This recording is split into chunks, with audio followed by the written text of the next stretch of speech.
गले की फांस बनता पेगासस जासूसी मामला। विपक्ष लाएगा राज्यसभा सभापति के खिलाफ अविश्वास प्रस्ताव। सुप्रीम कोर्ट भी हुआ इस मामले पर सुनवाई के लिए तैयार। संसद ठीक से नहीं चलने की वजह से 89 घंटे यानी 89 आवर्स चढ़े हंगामे की भेंट। संसद सत्र में व्यवधान से सरकारी खजाने को हुआ 133 करोड़ का नुकसान। पेगासस के मुद्दे पर सरकार की परेशानी कम होती हुई नहीं दिख रही है। जितना सरकार इस मुद्दे से अपना पीछा छुड़ाने की कोशिश कर रही है, उतना ही सरकार के लिए यह गले की फांस बनता जा रहा है। इस मुद्दे पर आने वाला अगला हफ्ता तो सरकार के लिए और भी उलझन भरा होने वाला है, क्योंकि एक तरफ विपक्ष इस मानसून सत्र में राज्यसभा सभापति के खिलाफ अविश्वास प्रस्ताव लाने की तैयारी में है, वहीं दूसरी तरफ सुप्रीम कोर्ट में भी सुनवाई होने वाली है। ऐसे में सरकार इस मुद्दे पर जिन सवालों का जवाब देने से बच रही है, उन सवालों का जवाब तो उसे देना ही पड़ेगा। अगर सरकार चाहती है कि संसद हंगामेदार ना हो, तो उसे जवाब देना ही चाहिए। संसद का मानसून सत्र 19 जुलाई को शुरू हुआ था। मौजूदा सत्र 13 अगस्त तक चलना है। 2 हफ्ते गुजर जाने के बाद भी संसद अभी तक ठीक से नहीं चल पाई है। बताया जा रहा है कि अब तक संसद की कार्रवाई निर्धारित समय का 17% ही चली है, यानी संसद की कार्रवाई के लिए कुल निर्धारित 107 घंटे में से सिर्फ 18 घंटे ही।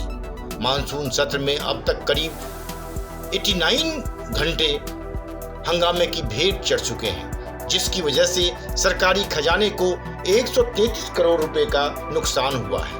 वहीं राज्यसभा की कार्रवाई तक तय समय तक का सिर्फ करीब 21% ही चल पाई है।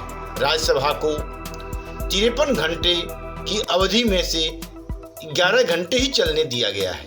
अगर सरकार इसके लिए विपक्ष को दोषी मानती है, तो स्वयं सरकार भी उतनी ही दोषी है। जब विपक्ष सदन में लगातार पेगासस और कृषि कानूनों पर बड़ी बहस की मांग कर रहा है, तो फिर सरकार को इसमें पीछे नहीं हटना चाहिए। सरकार अगर कहती है कि वह जनता से सीधे तौर पर जुड़े किसी भी मुद्दे पर चर्चा के लिए तैयार है, तो इससे काम नहीं चलेगा।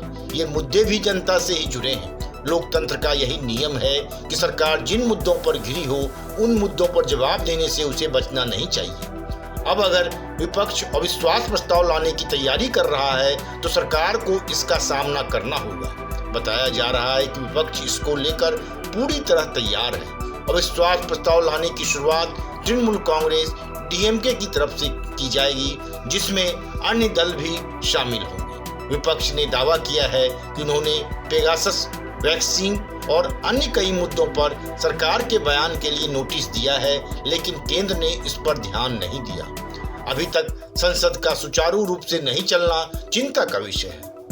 टीएमसी से राज्यसभा सांसद डेरेक ओब्रायन ने केंद्र सरकार पर संसद नहीं चलने देने के आरोप लगाए हैं। इसी क्रम में पश्चिम बंगाल की मुख्यमंत्री ममता बनर्जी के सांसद शांतनु सेन को सस्पेंड कर दिया गया है। यही वजह है कि राज्यसभा अध्यक्ष के खिलाफ अविश्वास प्रस्ताव लाने की तैयारी की जा रही है। लिहाजा इन परिस्थितियों में अगले हफ्ते संसद और भी हंगामेदार होने वाली है।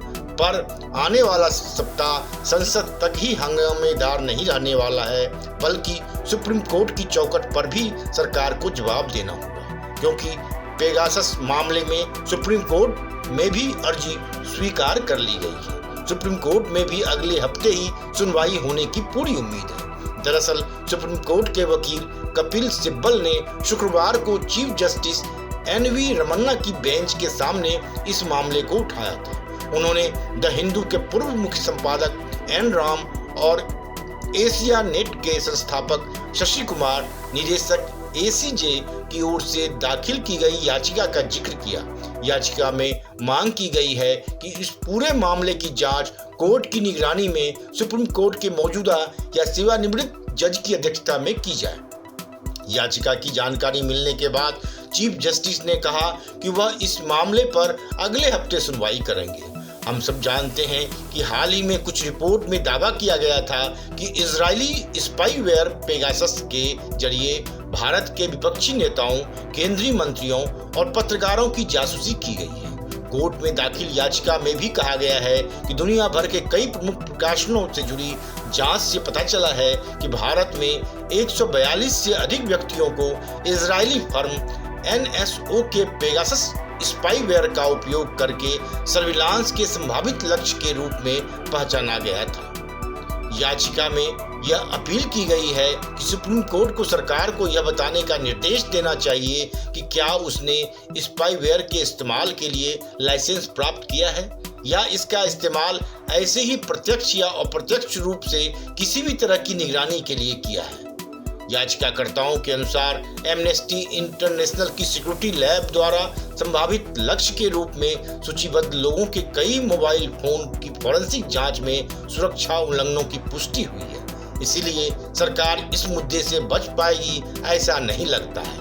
लिहाजा सरकार को पेगासस मुद्दे पर जारी विपक्ष के हंगामे के बीच मानसून सत्र को जल्दी खत्म करने की योजना बनाने से बेहतर है कि उसे यह सच्चाई बता देनी चाहिए कि जासूसी हुई है या नहीं हुई है, तो किन किन के फोन टेप हुए हैं। ब्यूरो रिपोर्ट, वनडे मैट्रम्स।